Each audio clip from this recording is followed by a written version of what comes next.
Good evening guys. आज अपन पढ़ रहे हैं 10th क्लास मैथ्स का फर्स्ट चैप्टर रियल नंबर्स यानी कि वास्तविक संख्या। वास्तविक संख्या पढ़ने वाले अपन चैप्टर नंबर फर्स्ट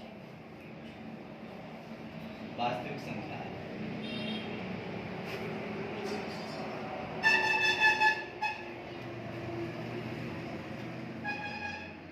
वास्तविक संख्या यानी कि रियल नंबर।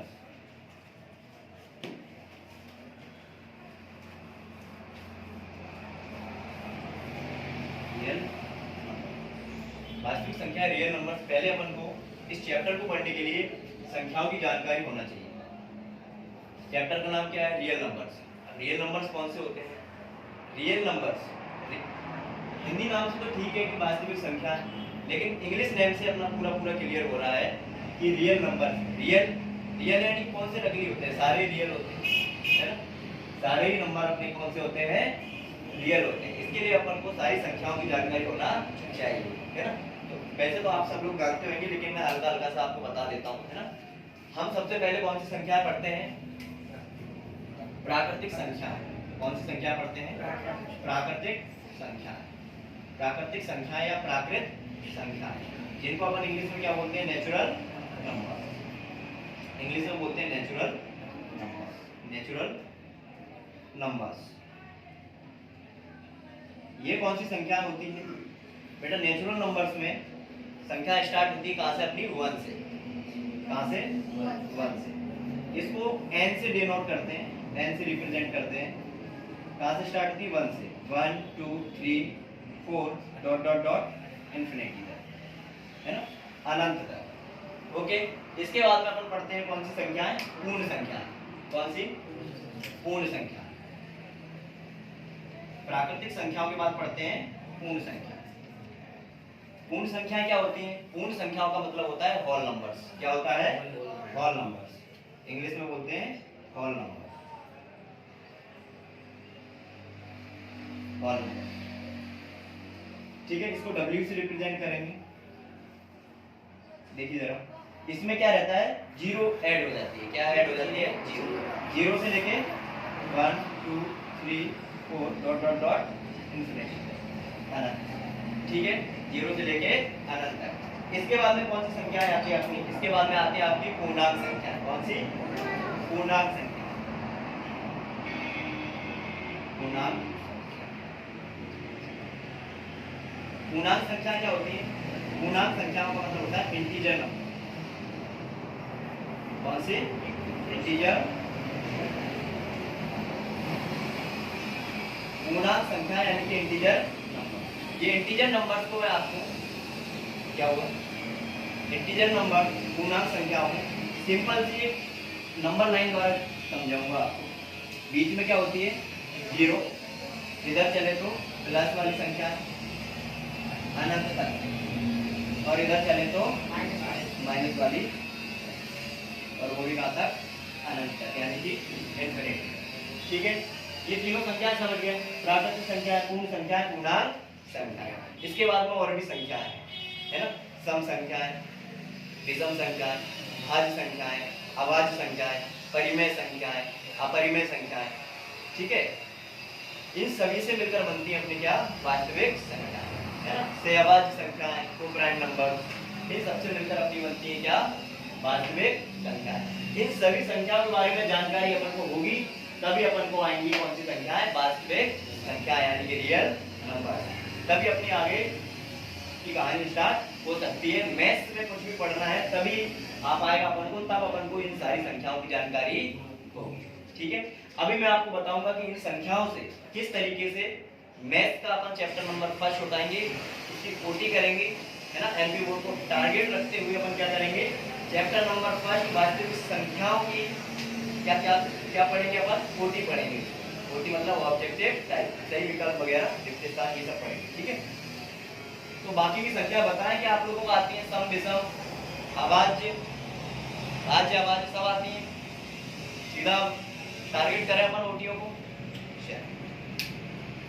किसी पूर्णांक m के लिए प्रत्येक सम पूर्णांक का रूप होगा। क्या बोला है? मैं लिख देता हूं। किसी पूर्णांक m के लिए, किसी पूर्णांक m के लिए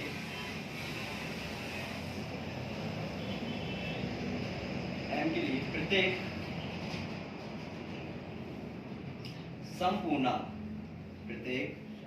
संपूर्णांक का रूप होगा।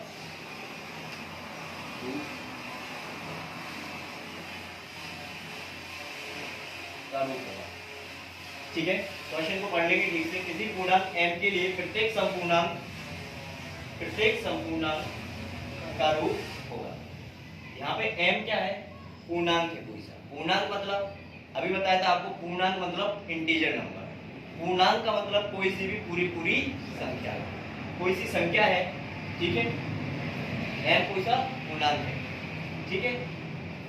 m के लिए प्रत्येक संपूर्णांक का रूप होगा, यानी कि कोई सी संख्या लिख रही है, मान लीजिए कि ऐसा लिखा है 2m लिखा है, और क्या लिखा है m+1 लिखा है, और क्या लिखा है अपना m अकेला लिखा हुआ है, और क्या लिखा है 2m+1, ठीक है। ये इस टाइप की अपनी संख्याएं लिखी है। प्रत्येक के लिए क्या होना चाहिए? एक सम संख्या प्राप्त होनी चाहिए। m की ऐसी वैल्यू रखना है कि अपन को क्या प्राप्त हो, एक सम संख्या प्राप्त हो, ठीक है। तो उसके लिए क्या करेंगे बताइए, इनमें से किसमें m की वैल्यू रखने पर सम संख्या प्राप्त हो, बताइए। देखिए 2m लिखा हुआ है, क्या लिखा है 2m की जगह पे मैं 1 रखता हूं तो क्या आएगा, 2 का 2 ही आएगा। अगर मैं 2 रखता हूं तो 2 दूनी 4 आएगा। अगर मैं क्या रखता हूं 3 रखता हूं तो 2 3 6 आएगा। आ रही बात समझ में? अगर मैं 4 रखता हूं 4 दूनी 8 आएगा। 5 रखता हूं 5 दूनी 10 आएगा। यानी कि हर बार क्या हो रहा है, अपना एक कौन सी संख्या आ रही है हर बार, सम संख्या। कौन सी संख्या आ रही है, सम संख्या। 2 4 6 8 10 ये कौन सी संख्या है, सम संख्या। आगे बात समझ, कोई सा भी नंबर रखिए, इसमें रखोगे तो देखो 1 + 1, जैसे कि 1 रखा हमने, तो 1 + 1 तो 2 आ गया, लेकिन जब हमने 2 रखा तो 2 + 1 क्या आया, 3 आया। क्या आया, जो कि एक क्या है, विषम संख्या। आगे बात समझ में, अपना क्या आना चाहिए, हर बार सम संख्या आनी चाहिए। तो अपना आंसर क्या हो जाएगा, अपना आंसर हो जाएगा 2m। क्या हो जाएगा, आगे बात समझ में। चलिए अब ये अपन को कब आएगा, तब अपन को इसके बारे में बेसिक नॉलेज होगी कि पूर्णांक क्या होता है, सम संख्या क्या होती है, तब जाके अपना एक नंबर यहाँ पे क्लियर होगा। और हर बार आपको एमपी बोर्ड में एक क्वेश्चन इस टाइप का आता है। आगे बात समझो, अगला देखो सेकंड, दूसरा वाला देखिए। किसी पूर्णांक q के लिए, अब m ही नहीं, वो कुछ भी दे सकता है, p दे सकता है, q दे सकता है। जैसे कि इसमें पूर्णांक का नाम क्या दिया, m दे दिया, इसमें क्या दिया है, q दिया है। अगला क्वेश्चन उसने लिखा हुआ है किसी पूर्णांक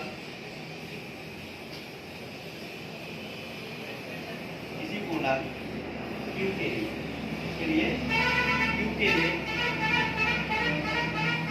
प्रत्येक विषम पूर्णांक का रूप होगा, विषम पूर्णांक का रूप होगा। यानी कि अब अपन q की वैल्यू रखें तो हर बार अपना क्या आना चाहिए, विषम पूर्णांक आना चाहिए, यानी कि विषम संख्या प्राप्त होनी चाहिए। आ रही बात समझ में। चलिए जैसे कि मैं इसमें समझा रहा था आप लोगों को, तो इसमें तुमने देखा, क्या देखा कि हर बार क्या आ रहा था, हर बार एक सम संख्या आ रही थी। अगर मैं इसमें रखूं तो क्या, एक बार विषम आ गई थी, एक बार आ गई थी, 2 रखा तो अब हर बार ही आना चाहिए ऐसा। देखिए जरा, एक बार रखी हमने तो क्या आया था, जैसे कि m+1 था, एक बार 1 रखा तो 2 आया, सम संख्या आई। फिर मैंने इसमें क्या रख दिया, 2 रख दिया, क्या रख दिया, तो क्या आया, एक विषम संख्या आ गई। फिर क्या रख दिया मैंने इसमें, 3 रख दिया, क्या रखा, 3+1, फिर एक सम संख्या आ गई। यानी कि m+1 से काम अपना नहीं होगा, ठीक है। चलो अगला उठाते हैं अपन, अगला उठाते हैं 2m+1। कौन सा उठाते हैं, 2m+1। देखिए जरा, अब क्या रखेंगे इसकी जगह पे, मैंने 1 रखा, m की जगह पे क्या रख दिया, फिर 1, ठीक है। 2 एकम 2 और 1 3, विषम संख्या। अगला मैं रखूंगा 2 रखूंगा, 2 दूनी 4, 4 और 1 5। फिर से विषम संख्या आई, अब मैं रखूंगा कितना 3, 2 3 6, 6 और 1 फिर से विषम संख्या आई। अगला देखिए, अब मैं रखूंगा 4, 2 चौके 8 और 1 फिर से विषम संख्या आई। यानी कि आपका आंसर क्या होगा 2m प्लस, आंसर क्या होगा 2m प्लस। हाँ, क्योंकि अपन ने ऊपर वाला एग्जांपल लिया है ना, इस वजह से हमने वहां पे क्या लिख दिया m लिख दिया। ठीक है, अपना आंसर क्या होगा 2q प्लस। क्लियर हुआ? इस तरीके से चलें। अगला देखो, अगला क्वेश्चन दिया है, तीसरा नंबर का जो क्वेश्चन है वो है तुम्हारा n स्क्वायर माइनस 1 कॉमा 8 से विभाज्य है। किससे विभाज्य है? 8 से विभाज्य, 8 से विभाज्य होगा, 8 से विभाज्य होगा यदि n है, यदि n। देखिए क्या बोला है अपन से, पहले क्वेश्चन को समझेंगे ढंग से। n square minus 1, n square minus 1, n square का क्या मतलब होता है? यानी कि n की जगह पे कोई सी भी प्राकृतिक संख्या लेंगे उसका करना है स्क्वायर। क्या करना है? उसका करना है अपन को स्क्वायर।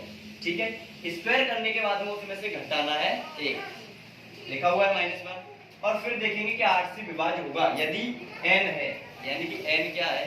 एक पूर्ण, इसमें लिखा हुआ है, ऑप्शन दिए आपके, एक पूर्णांक है यानी कि पूरी संख्या है, एक प्राकृतिक संख्या है, एक विषम पूर्णांक है, या फिर एक सम पूर्णांक है। चलो, अगर मैं 1 का स्क्वायर रखता हूँ, 1 से ही रखते हैं, किससे रखते हैं? 1 से।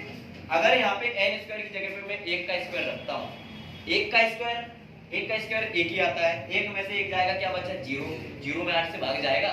नहीं जाएगा। अगर मैं 2 रखता हूँ, 2 का स्क्वायर क्या आएगा? 4 आएगा। तो 2 का स्क्वायर क्या आएगा? 4। तो 4 में 8 से भाग जाएगा? नहीं जाएगा। अब मैं रखता हूँ कितना? 3 का स्क्वायर कितना आता है? 9। 3 का स्क्वायर क्या आता है? 9। ठीक है, 3 का स्क्वायर आता है 9, 9 में से 1 घटाता हूँ, क्या आएगा? 8 आएगा। क्या 8 में 8 से भाग जाएगा? होगे जाएगा, जाएगा ना। चलिए, 3 क्या है? विषम संख्या है कि नहीं? तो आंसर इसका होगा विषम संख्या। क्या होगा? विषम। ठीक है, एक विषम पूर्णांक, इसको अपन ऐसा भी बोल सकते हैं, एक विषम पूर्णांक। इसका आंसर आएगा आपके पास एक विषम। क्लियर हुआ? अगला देखो, अगला आपसे बोला है बड़ी से बड़ी, बहुत सिंपल सा क्वेश्चन है ये, इसको डायरेक्ट करवा रहे हैं ना। देखिए, है बड़ी से बड़ी, आप सबके पास परीक्षा अध्ययन है, उसको खोल कर रखें, है ना। ये परीक्षा अध्ययन है शिवला लगे वाली, है ना, इसको खोल कर रखें। अब अपन पढ़ रहे हैं कौन सा वाला? 4th question. देखिए जाए, है बड़ी से बड़ी संख्या जिसमें 70 और 125, है बड़ी से बड़ी संख्या जिससे 70 और 125 को विभाजित करने पर क्रमशः 5 एवं 8 शेषफल बचते हैं, निम्न है। तो इसमें अपन को डायरेक्टली ऑप्शन से दिख रहा है कि 13 से भाग देंगे, 13 पंजे 65, तो 5 शेष बचेगा। फिर इसमें 125 में देंगे, 13 9 117, 13 9 117, तो कितने बच रहे हैं? 8 बच रहे हैं। तो पहले ही ऑप्शन अपना सही हो जाएगा। क्या आंसर आया है? 13। ठीक है, चलो अगला देखो। अगला बोला है आपसे 5वां क्वेश्चन, यदि 2 धनात्मक पूर्णांक a एवं b निम्न रूप में लिखे हो, देखो अब वापस से वही बोल दिया है, देखो वापस से वैसे ही बोल दिया है आपको। चर वाले नंबर, कौन से नंबर? चर वाले नंबर से वेरिएबल्स को पूर्णांकों के रूप में रिप्रेजेंट करा है आप लोगों के साथ, है ना। यानी कि यहाँ पे सीधा सीधा अपना दिमाग, जो दिमागी स्तर है उसको देखा जाता है। ठीक है ना। देखो उसने क्या बोला है, यदि 2 धनात्मक पूर्णांक a एवं b निम्न रूप में लिखे हो। कैसे लिखे हो? धनात्मक पूर्णांक है और ये क्या है? धनात्मक पूर्णांक है। धनात्मक पूर्णांक समझते हो? प्लस वाली संख्या है, कोई सी भी प्लस वाली संख्या। कैसे लिखी हुई? देखो, a बराबर लिखा हुआ है ये x³ और y²। ठीक है, और b के बराबर में क्या लिखा हुआ है? b के बराबर में लिखा हुआ अपना xy³, ये लिखा हुआ है। जहाँ x एवं y क्या है? अभाज्य संख्याएं हैं। x और y क्या है? अभाज्य संख्याएं हैं। तब HCF क्या होगा? a और b का HCF क्या होगा? HCF आप देखते हो, HCF क्या होता है? एचसीएफ क्या होता है? एचसीएफ में आप क्या करते हो? एचसीएफ वो होता है जैसे कि मान लीजिए 3 और 4 का सॉरी 3 और 4 का छोड़ो, ये एग्जांपल अपन देखते हैं 4 और 6 का एचसीएफ देखें। किसका देखें? 4 और 6 का एचसीएफ देखें। तो आप लोग जानते हो एचसीएफ क्या होता है? Highest common factor. Highest common factor यानी कि एक ऐसा नंबर जो दोनों में कैसा हो? कॉमन। दोनों में कैसा हो? कॉमन हो, एक ऐसा नंबर, यानी छोटे से छोटा। बोल तो हाईएस्ट रहा है लेकिन आएगा कैसा? छोटे से छोटा। क्यों आता है? दूसरी भाषा में बोले तो ऐसा नंबर जो इन दोनों को क्या कर दे? विभाजित कर दे। ये दोनों उससे क्या हो? डिविजुअल हो, यानी कि ये दोनों उससे विभाजित हो जाए, ऐसा नंबर। तो इन दोनों में एक जैसा क्या मिल रहा है तुमको? आप कहोगे कि सर इसमें मिल रहा है, एक तो x मिल रहा है और देखो 2 y इसके पास, y का स्क्वायर है इधर, इधर y का क्यूब है। लेकिन इधर देखो, यहाँ से अपन ले सकते हैं y का स्क्वायर, क्योंकि इसमें दोनों में मिल रहा है। और यहाँ पर देखो, यहाँ पर x क्यूब है, यहाँ पे x अकेला है, तो यहाँ पर हमने लिया x अकेला। आंसर आपका यही है। इन दोनों का एचसीएफ क्या आएगा? जो कॉमन मिल रहा है उसको लेना है। तो आंसर आपका क्या आएगा? x/2। समझ में आ गया? चलिए छठवां देखिए, 6 नंबर वाला, उसमें एलसीएम का बोला है। क्या बोला है? एलसीएम का। इसमें भी बोला है यदि दो धनात्मक पूर्णांक p एवं q निम्न की तरह व्यक्त की जाए, निम्न की तरह व्यक्त की जाए, यानी कि इस तरीके से व्यक्त की जाए। देखिए जरा, इधर लिखा हुआ है इसमें p का मान दिया हुआ है ab²। क्या दिया है? ab²। q का मान दिया है, q का मान दिया हुआ है आपके पास aq और b, aq और b। तो a एवं b कैसी हैं? अभाज्य संख्या है, तब एलसीएम क्या होगा? pq का एलसीएम क्या होगा? ये वही बेसिक नॉलेज वाली बात आ गई। ये हमको तभी आएंगे बेटा जब हमको एलसीएम और एचसीएफ का मीन पता होगा, मतलब पता होगा। तो एलसीएम क्या होता है? एलसीएम का मतलब होता है लोएस्ट कॉमन मल्टीपल बेटा, है ना? क्या? मल्टीपल। अब मल्टीपल क्या होता है? अरे बस बोल तो रहा है, छोटे से छोटा, छोटे से लोएस्ट कॉमन मल्टीपल, छोटे से छोटा समान गुणज, है ना? बोल तो रहा है छोटे से छोटा, कैसा? लेकिन आता है इसका आंसर क्यों कैसा है? बड़ा। कैसा आता है? बड़ा। अब बड़ा क्यों आता है? बड़ा इसलिए आता है बेटा क्योंकि एलसीएम वह नंबर होता है जो दी गई संख्याएं होती हैं उनसे पूरी तरीके से विभाजित हो जाए। वो संख्याओं को विभाजित करता था और ये संख्याओं से विभाजित होता है। आगे बात समझ में? तो उसके लिए अपन को क्या चाहिए? बड़ी संख्या चाहिए। आ जाओ, तो इन दोनों में जो एक जैसा मिल रहा है आपको, बड़े से बड़ा लेना है, ठीक है? बड़ी से बड़ी पावर लेना है। तो देखिए जरा क्या लेना है, देखिए जरा, AQ क्या ले सकते हैं? AQ मिल रहा हो या नहीं मिल रहा हो, अपन को क्या लेना है? बड़े से बड़ा लेना है AQ। और क्या लेना है? B² और B², ठीक है? तो आंसर आपका क्या हो जाएगा? AQ B²। दिया है ऑप्शन में, दिया डी नंबर वाला, ये आपका आंसर है, ठीक है? कौन सा दिया? सी दिया है, सॉरी सी नंबर वाला। कौन सा? ठीक है। अगला देखो, एक अशून्य परिमेय संख्या। देखिए जरा, इनमें अपन को दिमाग लगाना पड़ता है, ठीक है? एक अशून्य परिमेय संख्या, अशून्य का मतलब समझते हो? एक अशून्य परिमेय संख्या। पहले ये बताइए, परिमेय संख्या जानते हो? जानते हो क्या? मैं इसको साफ कर देता हूँ और परिमेय संख्याओं के बारे में थोड़ा सा बता देता हूँ। ऐसा मान के चलते हैं कि तुम लोगों को नहीं आता।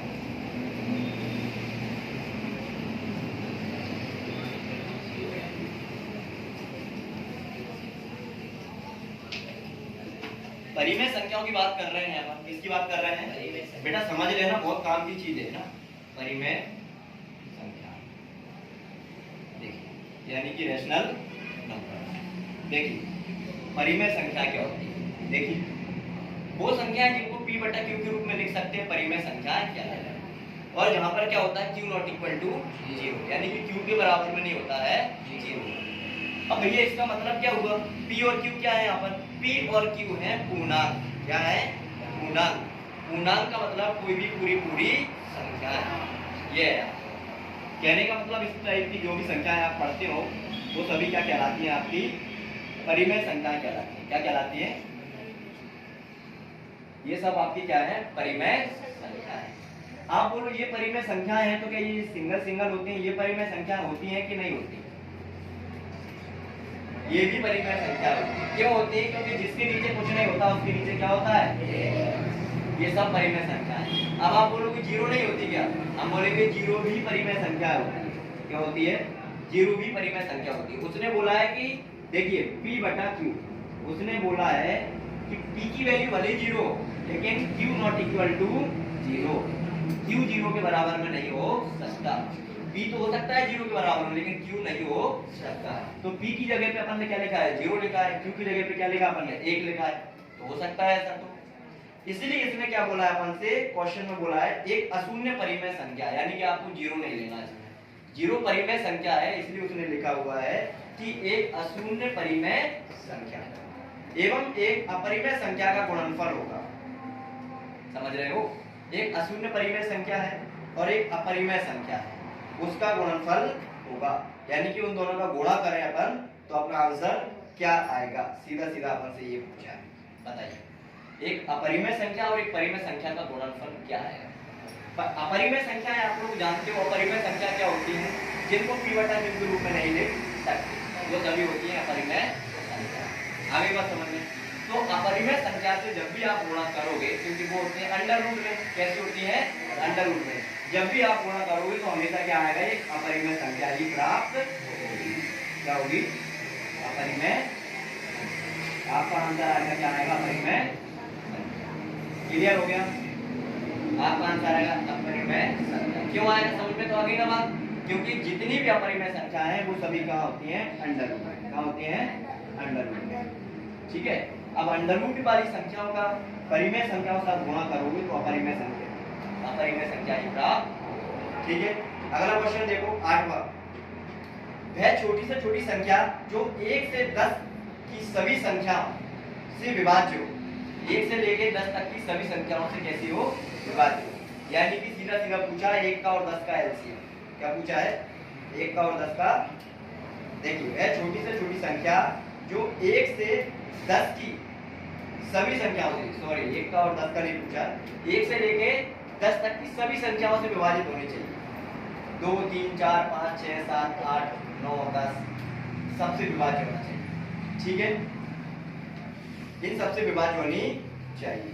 तो इन सबसे कौन सी संख्या विभाज्य है? इसमें सीधा सीधा अपन को एलसीएम निकालना है। ठीक है। देखो जरा किसका 1 से लेकर 10 तक सभी संख्याएं आती हैं उसमें अपनी 2 3 4 5 6 7 8 9। ठीक है। तो 10 से भी होना चाहिए। जब 2 से और 5 से होगी तो 10 से भी होगी। अरे बात समझ में? 10 नहीं भी लिखो तो अपन को इसके लिए डिविजिबिलिटी रूल पता होना चाहिए, है ना? या फिर अपन क्या कर सकते हैं? डायरेक्ट इसमें भाग देकर देख लेंगे। क्या करेंगे?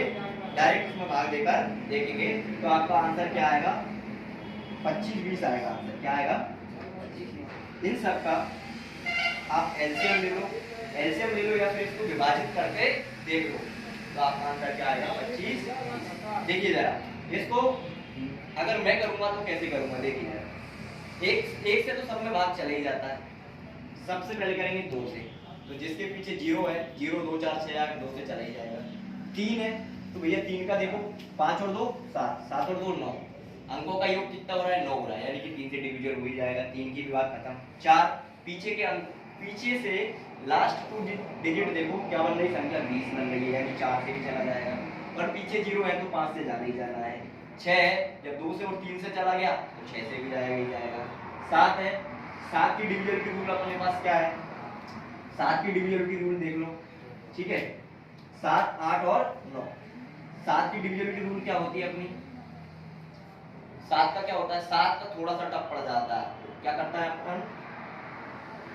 7 के में क्या करते हैं अपन? इकाई अंक देखकर इकाई अंक का डबल उसमें से घटाने के बाद जो बची हुई जो संख्या होती है उसमें से बची हुई जो संख्या होती है वो अगर 7 से डिविजिबल हो रही है तो वो इससे भी डिविजिबल हो रही है। अब बचे क्या? 8 से तो हो ही जाएगा और 3 तिरका 9, या फिर डायरेक्ट देख लो 9 से डिविजन 5 2 7 और 2 9, यानी कि 9 से भी चला जाएगा। यानी कि आंसर क्या आएगा? ये आएगा। बाकी भी आपने ये वाली संख्या देखोगे तो 10 3 से नहीं होगी डिविजुअल, 100 है, 100 है, ये भी नहीं होगी। 504 आएगा, 5 और 4 9 3 से तो हो जाएगी ये, लेकिन आगे चले अपन 5 से डिविजुअल नहीं होगी ये, तो डायरेक्टली अपना आंसर देख रहा है 25 30। लास्ट है इसका 96 और 404 का एचसीएफ, 96 और 404 का एचसीएफ, जो कि आपका एग्जाम्पल है। एग्जाम्पल नंबर कौन सा है? फर्स्ट। 96 और 404 का एचसीएफ निकालना है, ठीक है। एचसीएफ निकालने के लिए क्या करना पड़ेगा? इसके फैक्टर करने पड़ेंगे अपन को। क्या करने पड़ेंगे? फैक्टर। दोनों के फैक्टर करोगे आप, आपका सबका रटा हुआ सवाल है ये, इसका आंसर आता है 4 ना। क्या आंसर आता है? रटा है कि नहीं रटा? कि निकाल के बताएं? रटा है ना। अगला देखो, क्योंकि ये पहला ही सवाल है। लास्ट में 6 और 20 का एचसीएफ, 6 और 20 का एचसीएफ, इसका डायरेक्ट बता दो। 6 और 20 में एक जैसा क्या है? 2 के अलावा कुछ भी नहीं है ना। इसका आंसर आएगा 2। क्या आएगा? ये आपके विकल्प खत्म हो गए हैं। आपने 10 विकल्प दिए थे, आपके खत्म हो गए।